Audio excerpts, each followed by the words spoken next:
Welcome to SourceFed, I'm Joe Beretta. One of my favorite actors ever, Michael Clarke Duncan, died yesterday at the age of 54 due to complications he suffered from a heart attack he experienced back in July. This is rough. His on-screen presence was a gift for audiences. He literally filled the frame with his hulking 6'4" body, but he burst the edges with an overwhelming amount of warmth and charm and personality. He could portray incredibly sweet, or he would intimidate the soul right out of your puny body if he wanted to. His presence was unparalleled. Michael Clarke Duncan was born in 1957 and for all intents and purposes should have been protecting quarterbacks on the football field or throwing kegs in the air and lifting cars in a strongman competition, but his single mother forbid contact sports. This eventually resulted in Michael jumping into the acting game. He started off his career with a bunch of sitcom guest starring roles in shows like The Fresh Prince, The Jamie Foxx Show, Weird Science, Married with Children. And if you look at his role descriptions, there is a silly amount of bodyguard and bouncer roles. In the beginning, he was being typecast. The same massive body he became known for was overshadowing his even bigger talent. This might have been because he was actually working as a bodyguard protecting many of the actors he shared time with on screen. But then, like the Kool-Aid Man, he broke through with roles in movies like Bulworth and Armageddon. Remember when he brings in the bass and starts singing on Leaving on a Jet Plane?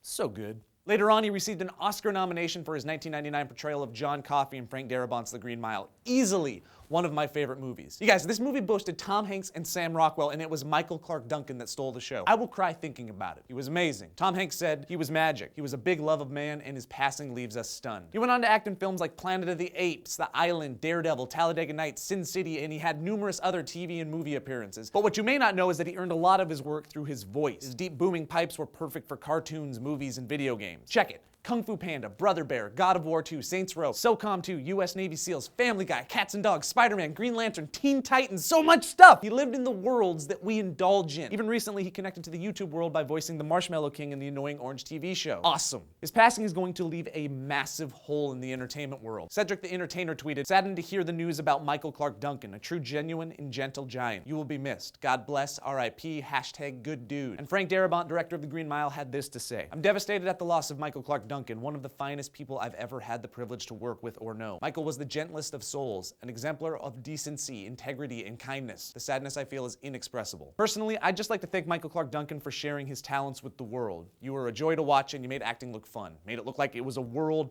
that I wanted to be part of. It's people like you that make people like me want to entertain. So thank you, Michael Clarke Duncan. You and your big smile will be missed."